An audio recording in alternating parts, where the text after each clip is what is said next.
What's going on, guys? It's Eric again, back with another video. Welcome back to the Michigan Sports Hub, where we pretty much talk about Detroit Lions and Detroit Lions content. We may slip in a little bit of Pistons and Red Wings content here too. I pretty much don't talk about those two things only because I think the NBA is so far out of whack with a consistent three-point shooting. It's like a three-point contest, and I don't know really anything about hockey. But if there's kind of some big trades that happen or something like that, we'll go ahead and we'll report on it.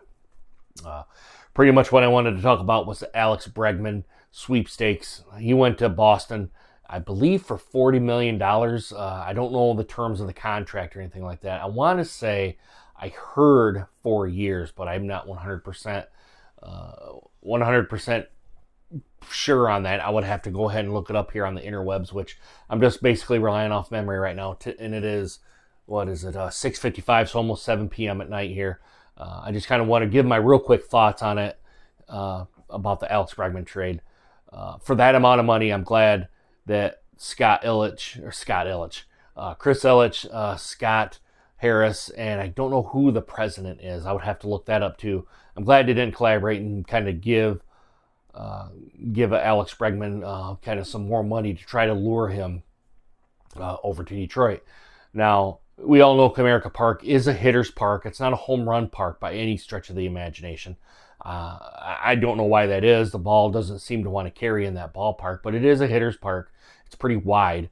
So if you get a base hit in there, you're pretty much guaranteed first base. And if you hit it into one of the corners, you can make second. And if you're fast, you probably could eke it out to be a triple there. So Comerica Park is a hitter's park, but I don't think Alex Bregman wanted to come there just because of that. His home runs would be less. He may get more hits based on that, but his home runs would be less. And I think he wanted to kind of pad his home run numbers here a little bit so he could try to get some more money and try to be more of a power style hitter to try to get the most money that he could. And he did with Boston. That $40 million a year deal is pretty sweet. But for the Tigers, it just wasn't necessarily in the books for that to happen, and I'm glad that they didn't do that. Now, kind of still on the Tiger train here, I'm not really sure how this is all going to kind of come to play here with the Tigers. They did win against the Phillies. I believe it was yesterday, 7-6. I wasn't able to watch that game. I don't even know if I can get it on YouTube TV. I don't know if it's exclusively on the Bally Sports Network, or even if that's still around. I know they've been going through a bankruptcy. I don't know if it's Chapter 13 or Chapter 11 or whatever chapter it is.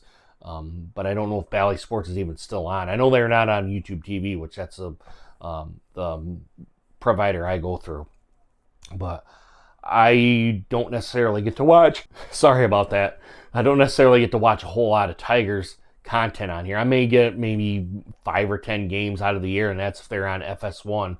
They happen to be on that, which is if they're anywhere near as good as kind of what they were last year, this team should be on television, at least on FS1 or maybe even Fox on the weekends or kind of something like that, so we could catch a couple of Tigers games. And kind of leading into that is my prediction for the Tigers here. Now, we all know about the pitching that they have. They got quite a bit of pitchers, and pitching was a strength last year. That's why right towards the end of the year where they started getting the bats to be hot, the pitching finally had some run support. I would like to see that turn around and kind of be the same next year, but my gut feeling tells me that it's not. That we're going to revert back to 80, 85, 90 loss season again with this team, only because I don't know if this team has really... I'll just be blunt. I don't know if they've learned from that month and a half stretch that they had to go get into the playoffs and in the win in the wild card round and the first 3 games of the ALDS against Cleveland. The last 2 games of the season in that series with Cleveland, they didn't swing the bats at all. They just let it. They use an old Ernie Harwell quote for those that are old enough to know Ernie Harwell when he was a broadcaster. Sat there, watched the ball go by. That's basically what it was. It sat there like a house and watched the ball go right on by. You just kind of, you did nothing. You didn't even swing the bat or anything. You have to swing the bat to make good things happen for this baseball team. If it's in the strike zone, you take a swing at it.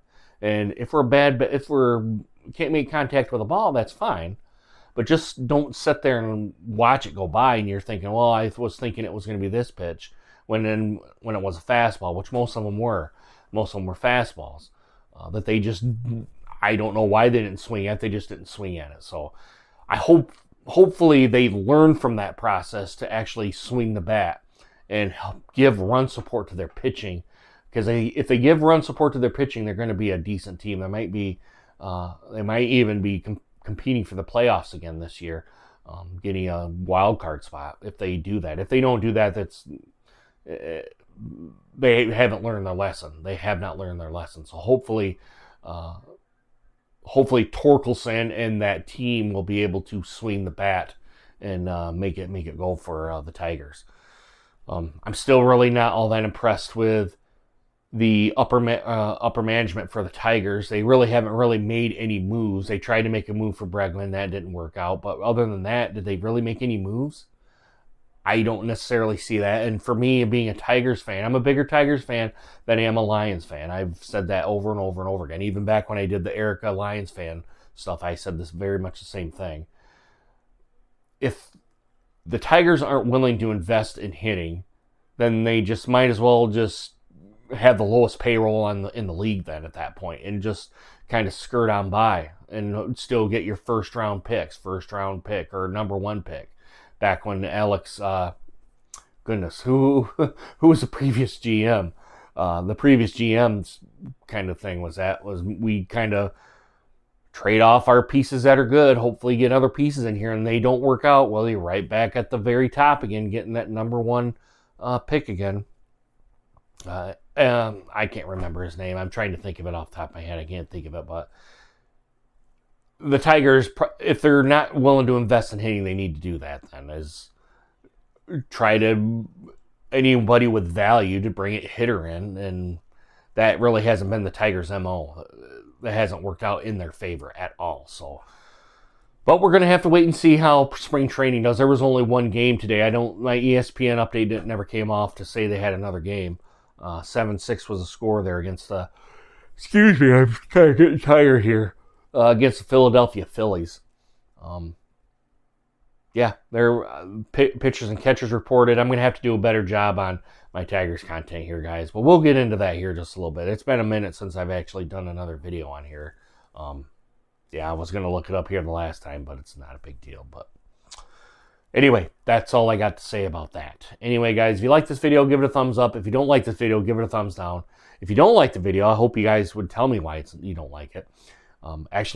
Make sure you hit that subscribe button and make sure you hit the bell notification so you guys get more videos just like this one.